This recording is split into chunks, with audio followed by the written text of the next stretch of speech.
it's become quite confusing to a lot of people, is how to map a network drive in PowerShell. Okay, it wasn't easy in version 2. You really couldn't do it. That could be seen in the file system, like in the Explorer. You could create a new PS drive in version 2, but you couldn't create a network drive or a map drive where you could see it in the Explorer. In version 3 of PowerShell, you can now you can see the drive with a dash persist, but it's only in version 3 and onwards to version 4. Now, in the old days, you see over here, I have the old net use command, like the old way with cmd.exe, how to map a network drive. And this is how you normally would have done it on your local machine, which is just net use. That is a letter for a file, for a drive, sorry. That is not that's not used at the moment, so usually X, Y, or down the end of the alphabet, because most of the drives are used at the start of the alphabet, like C and E and D. And here is the network server I have, my file server. That's the name of my server, and that's one of the shares. That's how you would have done it. It's still effective today, but this day and age with the new versions of PowerShell, they're making it a lot better with commandlets, and I think that's the way you should go, because eventually these old native commands are going to be gone eventually. So you should start using the PowerShell way. Over here, this is how you would have done it in version 3 when it came out, if you wanted to do it on your local computer. As you can see, new PS drive, name, X again, or whatever's not being used. The dash PS provider, which is the file system. The dash root is basically where the server is going to be, so backslash the UNC path, the name of the server, and again the name of the share. I'm using the same examples, but you'd use whatever share you wanted. Over here is the dash persist and the what if. The reason I've done that what if is because I'm actually going to show it to you. First of all, I'll show you over here on my, just give me a sec. Okay, as you can see over here, I don't have a network drive, so I'm just going to pop it over here so you can see what I'm doing. Basically down here somewhere. No, actually that's a bad idea. Let me just put it there for a second. Okay, I'm going to just comment these ones out because I don't want all 3 commands running at the same time, and God only knows what will happen. So I'm just going to basically just comment block that. So I'll just do that all the way to here for now. Okay, over here I'm going to map a network drive using the old way. So let's just clear it, save it, and run it. As you can see, the command of that drive has come. That's very quick, very handy, and a very nifty little command back in its day, and still is for some people. Alright, right now I'm just going to disconnect that drive. I don't want it, so I'm going to put this over here. I'm going to comment this one out.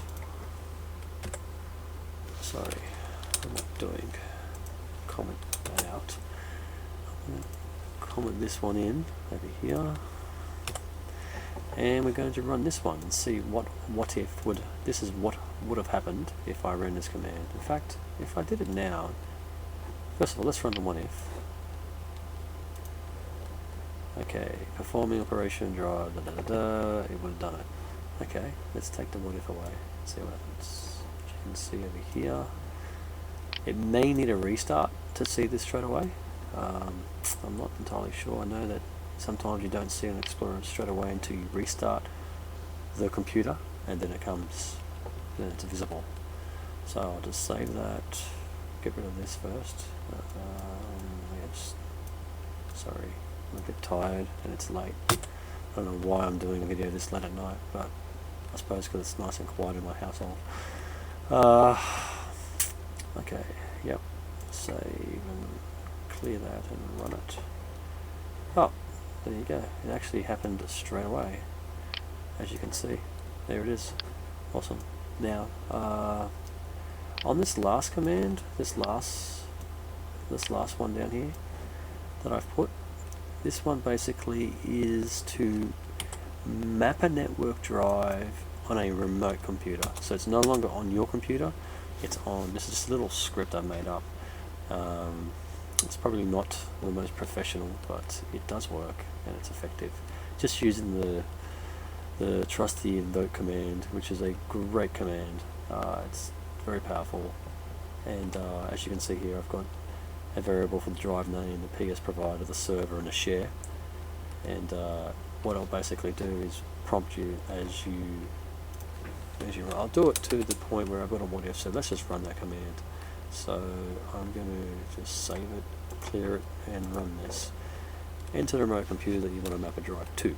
Okay, well, to remote computer I want to map a drive to, I want to do it to a computer named VMDMZ. You'll check it? Okay, cool. Drive letter, well, let's just use Y. Actually, it's been used X. Into the PS provider, example, the file system, yes, file system.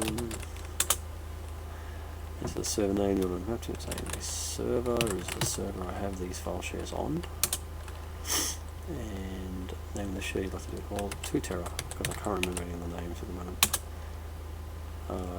As you can see, this little pop-up box here, this is because I've put to the variable of admin credentials. If you don't on this particular command or this particular little script here, it will just say access denied. So it is requiring you to have credentials. So I'll just put my credentials in.